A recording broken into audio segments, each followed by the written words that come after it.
दीप्ति गोयल और आप देख रहे हैं ट्रू इंडिया न्यूज। आइए रुख करते हैं अब खबरों की ओर।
मैं आनंद कला बात आज लोटियों की, जहाँ गौर माता के लिए जल लेकर के आ रही है, अमृत जल लेकर के आ रही है, रानीसर से जल लेकर के आ रही है और छोटी सी ये गौर के रूप में हमारे साथ जुड़ी है।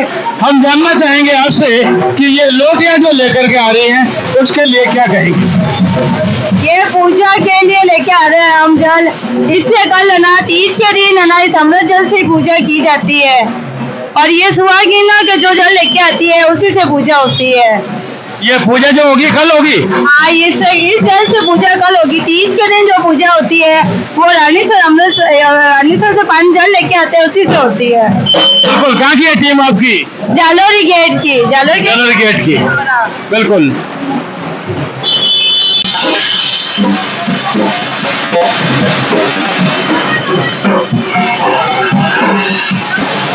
कल जहाँ दिंगा गौर माता की पूजा होगी और दिंगा माता की पूजा के साथ ही यहाँ जो गौर और सब हम इनके साथ लेकर के आ रहे हैं जल लेने के लिए, इसके पीछे का क्या राज है? क्या राज? किनको क्यों लेके आए? ये गौर और ईश्वर जी को। ये गौर और ईश्वर जी हमारे ना जुगल जोड़ी का प्रतीक है, सुहाग का प्रतीक है, ये हमारे सौभाग्य प्रतीक है। इसके लिए हम इनको साथ में लेकर के आते हैं कि हम जैसे इनकी जोड़ी बनी रहे वैसे हमारा भी सुहाग हमारी भी जोड़ी बनी रहे। इसी मंगल कामना के साथ हम इनको सरोवर तक ले जाते हैं, वहाँ पर इनको पानी पिलाते हैं और इनकी पूजा करते हैं, उसके बाद इनको लेकर के आते हैं। बहुत बहुत धन्यवाद।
जहां धींगा गवर के लिए कल सच धज करके हमारी तिजड़ी आएगी, बिल्कुल आज यहाँ जल लेकर के रानीसर से आ रही है और बिल्कुल एक गवर माता को हाथ में लिए हुए दूसरी गवर माता हमारे साथ है। क्या नाम आपका? राखी व्यास। तो राखी जी, क्या कहेंगे कि आज के इस जो जल लाने की बात है वो जल किस लिए लाया जाता है और किसका प्रयोग जो होता है वो कैसे होता है? एक्चुअल में क्या है, आज के दिन जो जल लाते हैं इस जल से हम गवर माता को नहलाएंगे। कल सुबह जब वो अपने पियर आई हुई थी 16 दिन, अब वो जब कल ससुराल चली जाएगी तो उसको इस शुद्ध जल से रानीसर पदमसर से जो जल लिया जाता है, इस शुद्ध जल से उसको हम लोग नहलाएंगे गवर माँ को। और गवर माँ की तो कल रात को बोलावनी होगी, राती चौका होगा और राती चौका देकर हम उसको ससुराल सकुशल राजी खुशी रवाना करेंगे। बहुत बहुत धन्यवाद। बिल्कुल आप देख सकते हैं कि जहाँ कल के लिए तैयारियां आज से शुरू हो जाती है, जल के शुद्धिकरण की बात होती है और ऐसी ही जानकारियां हम आप तक निरंतर पहुंचाते रहेंगे। एक एक करके टोलियां दूर दूर से आई है जो वापिस जल लेकर के अपने गौर माता की ओर जा रही है। आप देख सकते हैं कि जहां ढोल थाली के साथ परंपरागत तरीके से गौर माता के लिए पूजा अर्चना की बात की जा रही है। हम जानना चाहेंगे आपसे कि जहां एक गलत प्रचार किया जा रहा है बैत मार के रूप में, जबकि वास्तव में ये सुसज्जित जो छड़ी है वो छड़ी की जो पूजा आप करते हैं वो कैसे करते हैं? पूजा की छड़ी की पूजा ऐसी होती है कि जो 16 दिन तक गवर पूछती है, ये छड़ी गवर माता के हाथ में होती है। उसी तरह से जो गवर पूछती है उन्हीं के हाथ में ये छड़ी होनी चाहिए। जो लड़कियां और जो दूसरी जो नहीं पूछती है वो जो छड़ी लेके जाती है ना, वो गलत तरीका है। इससे ना हमारे ना ये गवर अच्छे पावन पर्व को है ना उन्होंने ना मजाक बना दिया। तो उनके लिए क्या कहेंगे? प्रशासन अगर इसके लिए कुछ तैयारी करता है तो क्या करेगा? प्रशासन को भी करना चाहिए और जो भी पूजा करती है उन लोगों को ये रहना चाहिए कि उनके साथ जो लड़कियां हैं एटलीस्ट वो तो छड़ी लेके ना चले। और आज की जो प्रशासन की व्यवस्था है, यहाँ शहर के जो लोग आपके लिए बिल्कुल जिस तरीके से पलक पावड़े बढ़ा के बिछा रहे हैं, उनके लिए क्या कहेंगे? प्रशासन ने हमारा इस बार बहुत सहयोग किया है, हर बार करता ही है और आगे भी मुझे लगता है इसी तरह से वो लोग करते रहेंगे। बहुत बहुत धन्यवाद। नाम आपका? खुशबू पुरोहित। और खुशबू जी, आपकी जो टीम आई है वो कहाँ से? हम नीम की गली से, वीरमौला नीम की गली से। बहुत बहुत धन्यवाद। हमारे साथ हमेशा न्याय करते आए हैं और माननीय न्यायाधीश के रूप में तो अपना काम करते हैं, लेकिन लोक संस्कृति से जुड़े हुए जी.के. व्यास जी भी हैं। हम उनसे जानना चाहेंगे सबसे पहले तो कि आप जब ये लोटियों का मेला आता है, धींगा गवर का धींगाना आता है, तो कितने समय से देख रहे हैं? मैं तो मेरे बचपन से, जब से मेरी मम्मी फतेह कुमारी जी व्यास, उनको बहुत शौक था यहाँ पे और वो यहाँ पे गवर की पूजा किया करती थी। और मैं इस मेले से मतलब बचपन से जुड़ा हूँ, जब से मैंने होश संभाला है। और फिर मेरी भारियाँ और मेरी बहनें, मेरी भौजाई हैं, वो सारी लोग जो है वो पूजन करती हैं। तो मैं इस लोटियों के मेले में, धींगा गवर के मेले में और हर वक्त आता जाता रहूँ और गीत भी गाते रहता हूँ। बिल्कुल। एक और जो समस्या आजकल कुछ पिछले वर्षों से देखी जा रही है कि धींगाना के अंदर जहां बच्चियां बैट लेकर के आ जाती है और हमारी जो दुलार की छड़ी है वो चुप करके रह जाती है, जबकि ये तो सुसज्जित होती है, पूजित होती है, उसी को टच किया जाता है और प्रशासन इसके लिए कुछ नहीं कर रहा है, तो क्या कहें? मैं आपको बताना चाहता हूँ कि एक बार पंकज जोशी नाम के लड़के ने, जब मैं डीबी में बैठता था तब मेरे साहब ने एक एप्लीकेशन लगाई थी। तब मैंने भी उसमें बताया था, पुलिस प्रशासन को कहा था कि ये बैंत मार नहीं है, ये बैंत मार शब्द जो है ये किसी ने दे दिया है, लेकिन हमारे यहाँ ये पूजन वाली जो आपने बात बोली थी। और जहाँ तक मेरा कहना, प्रशासन को इस संस्कृति को संजो के रखना चाहिए, मदद करनी चाहिए। हमारी तीजड़ियाँ जो है अपने स्वास्थ्य की रक्षा के लिए, अच्छे स्वास्थ्य की प्राप्ति के लिए पूजा करती रहती है और ये एक अनूठा है जिसमें गवर की पूजा होती है। हम सब लोग इसमें इन्वॉल्व होते हैं। बस मैं यही कहना चाहता हूँ, इसको संजो के रखना चाहिए, हमारी परंपरा है। बिल्कुल। हम जब भी आपकी बातें सुनते हैं तो सुनते तो रहते ही हैं, लेकिन आपके गीतों को भी हम भूल नहीं पाते, क्योंकि चाहे भजन की बात हो, चाहे गीत की बात हो, चाहे संस्कृति की रक्षा के लिए गवर के गीतों की बात हो, तो किसी एक छोटे से गीत से ही हम हमारी आज की बात पूरा करना चाहेंगे। मैं आप सही कह रहे हैं, लेकिन गोविंद कल्ला जी को मैं भूलूंगा नहीं। जब से मैंने बचपन से मेरी मम्मी के साथ में इस संस्कृति से जुड़ा हूँ, गोविंद कल्ला साहब मेरे मामा भी कहता हूँ मैं उनको, मेरे पे आशीर्वाद है। वो भी खूब गाते हैं, मुझे कहते हैं तू भी गाया कर। तो मैं गवर का एक दो लाइन सुना देता हूँ, खेलन तो गिनगोली सुनाता हूँ। खेलन दो गिन गोर बोर मन पूजन दो गिन गोर ओ जी मारी साथ सहेलियों जो वे बाट बोर मन पूजन दो गिन गोर। बहुत शानदार, जब सुनते हैं तो रोंगटे खड़े हो जाते हैं, क्योंकि संस्कृति को संस्कृति के रूप में जब प्रस्तुत किया जाता है तभी ऐसी बात संभव हो पाती है। बिल्कुल, हम बहुत कुछ आपसे सुनते, क्योंकि तिजड़ियों से तो सुनते ही हैं, लेकिन आपकी बात अलग होती है।